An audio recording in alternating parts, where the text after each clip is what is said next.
പിതാവിൻ്റെയും പുത്രൻ്റെയും പരിശുദ്ധാത്മാവിൻ്റെയും നാമത്തിൽ ആമേൻ. ഈശോ മിശിഹായിക്ക് സ്തുതിയായിരിക്കട്ടെ. യേശുവിൽ സ്നേഹം നിറഞ്ഞ സഹോദരങ്ങളെ എല്ലാവരെയും ദൈവവചന ധ്യാനത്തിലേക്ക് നമ്മുടെ കർത്താവായ യേശു ക്രിസ്തുവിൻ്റെ നാമത്തിൽ സ്വാഗതം ചെയ്യുന്നു. നമ്മുടെ കർത്താവ് ഈശോ മിശിഹ എല്ലാവരെയും സ്വർഗം തുറന്ന് അനുഗ്രഹിക്കട്ടെ എന്ന് പ്രാർത്ഥിക്കുന്നു. പ്രിയ സഹോദരങ്ങളെ, പരിശുദ്ധാത്മാവ് നമുക്ക് നൽകുന്ന ആനന്ദത്തെക്കുറിച്ച് തിരുവചനത്തിലൂടെ നമ്മൾ ധ്യാനിക്കുകയായിരുന്നല്ലോ. സങ്കീർത്തനം 16:11 പ്രകാരം പറയുകയാണ്, ദൈവത്തിൻ്റെ വലത്തുകൈയിൽ ശാശ്വതമായ സന്തോഷമുണ്ട്, ആനന്ദത്തിൻ്റെ പൂർണ്ണത ദൈവത്തിൻ്റെ സന്നിധിയിൽ നിന്ന് ലഭിക്കും. വളരെ വ്യക്തമായിട്ട് ദൈവത്തിൻ്റെ പരിശുദ്ധാത്മാവിൽ നിറഞ്ഞ് സങ്കീർത്തകൻ പറയുകയാണ്, ദൈവത്തിൻ്റെ വലത് കൈയിൽ ശാശ്വതമായ സന്തോഷമുണ്ട്.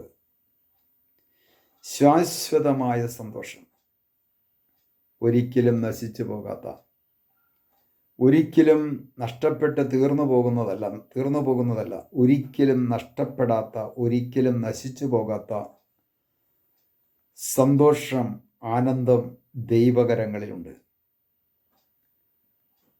അത് കർത്താവിൻ്റെ കരങ്ങളിൽ നിന്നും നമ്മൾ സ്വീകരിക്കുക എന്നതാണ് ഏറ്റവും പരമപ്രധാനമായ കാര്യം.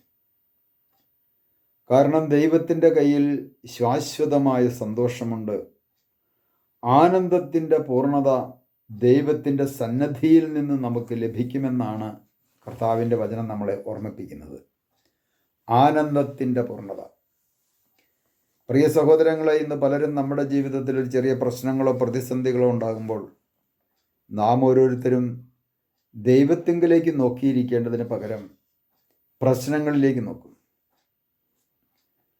അതല്ല എങ്കിൽ സാമൂഹ്യമായ പശ്ചാത്തലത്തിലേക്കോ മറ്റു മേഖലകളിലേക്കോ നമ്മൾ നോക്കിയിരിക്കും. ഈ നോട്ടം ദൈവത്തിങ്കിലേക്ക് നോക്കിയാൽ ദൈവത്തിൻ്റെ സന്നിധിയിൽ ആനന്ദത്തിൻ്റെ പൂർണ്ണത മാത്രമല്ല, അനുഗ്രഹത്തിൻ്റെ പൂർണ്ണതയുമുണ്ട്. നമുക്കാവശ്യമായിട്ടുള്ളതെല്ലാം തരുവാനായിട്ടുള്ള അനുഗ്രഹത്തിൻ്റെ പൂർണ്ണതയും അത് ദൈവകരങ്ങളിലാണ്.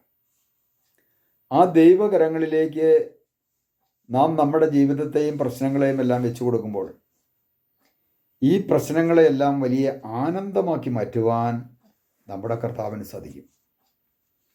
അതുകൊണ്ടാണ് സങ്കീർത്തകൻ ഇങ്ങനെ പറഞ്ഞത്, ദൈവത്തിൻ്റെ വലത് കൈയിൽ സന്തോഷമുണ്ട്, ശാശ്വതമായ സന്തോഷമുണ്ട്, ആനന്ദത്തിൻ്റെ പൂർണ്ണത ദൈവത്തിൻ്റെ സന്നിധിയിൽ നിന്ന് ലഭിക്കുമെന്ന്. ദൈവം തൻ്റെ വലത് കൈയിൽ നിന്ന് നമുക്ക് തരുന്ന സന്തോഷത്തിൻ്റെ പൂർണ്ണത മറ്റൊന്നുമല്ല, അത് ദൈവത്തിൻ്റെ പരിശുദ്ധാത്മാവ് തന്നെയാണ്. ദൈവം തന്നെയാകുന്ന ദൈവത്തിൻ്റെ ആത്മാവിനെ തന്നെയാണ് ദൈവം നമ്മുടെ കരങ്ങളിലേക്ക് ചേർത്ത് വയ്ക്കുന്നത്. നമുക്ക് തരാമെന്ന് കർത്താവ് പറഞ്ഞേക്കുന്നതും ഈ ആത്മാവിനെയാണ്. ഒന്നാമതായിട്ട് പരിശുദ്ധാത്മാവിനെ കിട്ടിക്കഴിഞ്ഞാൽ എല്ലാം കിട്ടി.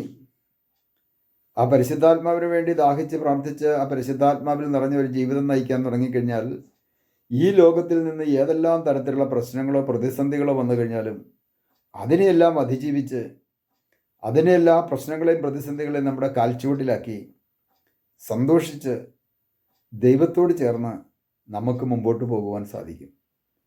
കാരണം പരിശുദ്ധാത്മാവ് സന്തോഷത്തിൻ്റെ ആത്മാവാണ്. പരിശുദ്ധാത്മാവ് ഒരിക്കലും ദുഃഖത്തിൻ്റെ ആത്മാവല്ല. ദുഃഖത്തിൻ്റെയും നിരാശയുടെയും ആത്മാവ് സാത്താൻ്റെ ആത്മാവ്. അഹങ്കാരത്തിൻ്റെയും വെറുപ്പിൻ്റെയും ആത്മാവ് സാത്താൻ്റെ ആത്മാവ്. മറ്റുള്ളവരെ കുറിച്ച് ദൂഷണം പറയുവാനായിട്ട് പ്രേരിപ്പിക്കുന്ന ആത്മാവും സാത്താൻ്റെ ആത്മാവാണ്. അപ്പോൾ ഏത് ആത്മാവിനോട് ചേർന്നാണ് പോകേണ്ടതെന്ന് തീരുമാനമെടുക്കേണ്ടത് നാം ഓരോരുത്തരുമാണ്. എൻ്റെ തീരുമാനമനുസരിച്ചായിരിക്കും ദൈവത്തിന് എൻ്റെ മേൽ പ്രവർത്തിക്കാൻ പറ്റുകയുള്ളൂ. അതായത് പരിശുദ്ധാത്മാവ് സന്തോഷത്തിൻ്റെ ആത്മാവാണ് എന്ന് വിശുദ്ധ ഗ്രന്ഥം നമ്മളെ പഠിപ്പിക്കുന്നുണ്ട്. ദൈവം തൻ്റെ ആത്മാവിനെ വർഷിക്കുമ്പോൾ ഉണ്ടാകുന്ന സന്തോഷത്തെക്കുറിച്ച് ജോയേൽ പ്രവാചകൻ വളരെ വ്യക്തമായിട്ട് പറയുന്നുണ്ട്. ജോയേൽ പ്രവാചകൻ്റെ പുസ്തകത്തിൽ നമുക്ക് കാണുവാൻ സാധിക്കും 2-ാം അധ്യായത്തിൻ്റെ 23-ാം തിരുവചനത്തിൽ ജോയേൽ പ്രവചനം 2-ാം അധ്യായത്തിൻ്റെ 23-ാം തിരുവചനം, 28-ാം തിരുവചനം എല്ലാവർക്കും അറിയാവുന്ന വചനമാണ്. 27, 28 എന്ന് എല്ലാവർക്കും അറിയാം. അവസാന നാളുകളിൽ എല്ലാവരിലേക്കും എൻ്റെ ആത്മാവിനെ ഞാൻ വർഷിക്കും എന്നുള്ള ഇതൊക്കെ എല്ലാവർക്കും അറിയാം. എന്നാൽ പ്രിയ സഹോദരങ്ങളെ, ജോയേൽ പ്രവചനത്തിൽ പറയുന്നൊരു കാര്യമുണ്ട്. അവിടെ സന്തോഷമാണ്. പ്രവാചകനിലൂടെ ദൈവത്തിൻ്റെ പരിശുദ്ധാത്മാവ് പറയാണ് സന്തോഷം. എത്രമാത്രം വേണം. അത് വേറെ ഒരിടത്തേക്കും പോകണ്ട, തമ്പുരാൻ്റെ അടുത്തേക്ക് പോയാൽ മതി. തമ്പുരാൻ്റെ അടുത്തേക്ക് ചെല്ലുന്നവർക്ക് ധാരാളമായിട്ട് സന്തോഷം ലഭിക്കും.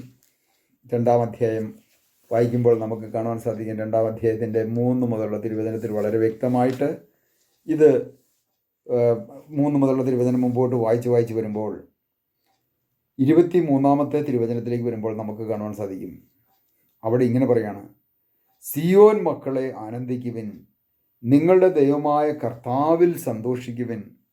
അവിടുന്ന് നിങ്ങൾക്ക് യഥാകാലം ആവശ്യാനുസരണം ശരത്കാല വൃഷ്ടി നൽകും. പഴയതുപോലെ അവിടുന്ന് നിങ്ങൾക്ക് ശരത്കാല വൃഷ്ടിയും വസന്തകാല വൃഷ്ടിയും സമൃദ്ധമായി പെയ്യിപ്പിച്ചു തരും. എത്രയോ മഹത്തായ വചനമാണ് 23-ാമത്തെ വചനം. സിയോൻ മക്കളെ, ദൈവമക്കളെ ആനന്ദിക്കുവിൻ. പ്രിയ സഹോദരങ്ങളെ, ഒന്ന് ചിന്തിച്ചു നോക്കിയേ, എനിക്കിന്ന് ആനന്ദിക്കാൻ പറ്റുന്നുണ്ടോ? കാരണം ഞാൻ ദൈവത്തെങ്കിലേക്കല്ല നോക്കുന്നത്. ഞാൻ പ്രശ്നങ്ങളിലേക്ക് നോക്കുമ്പോൾ, രോഗങ്ങളിലേക്ക് നോക്കുമ്പോൾ, തകർച്ചകളിലേക്ക് നോക്കുമ്പോൾ, പ്രതിസന്ധികളിലേക്ക് നോക്കുമ്പോൾ, എന്നെ അലട്ടിക്കൊണ്ടിരിക്കുന്ന ലോകത്തിൻ്റേതായിട്ടുള്ള മറ്റ് മേഖലയിലേക്ക് ഞാൻ നോക്കുമ്പോൾ എനിക്ക് ആനന്ദിക്കാൻ പറ്റുന്നില്ല. എന്നാൽ ഇവിടെ ദൈവത്തിൻ്റെ പരിശുദ്ധാത്മാവാണ്, സിയോൻ മക്കളെ നിങ്ങൾ ആനന്ദിക്കുവിൻ, നിങ്ങളുടെ ദൈവമായ കർത്താവിൽ നിങ്ങൾ സന്തോഷിക്കുവിൻ. അവിടുന്ന് നിങ്ങൾക്ക് വസന്തവൃഷ്ടി നൽകും.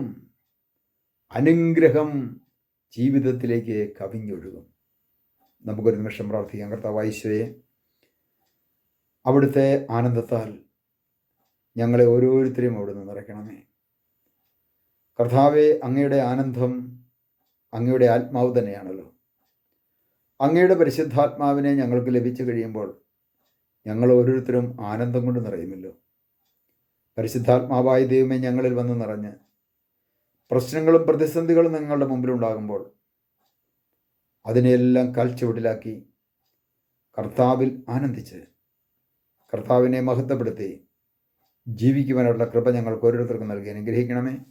പിതാവിൻ്റെയും പുത്രൻ്റെയും പരിശുദ്ധാത്മാവിൻ്റെയും നാമത്തിൽ ആമേൻ.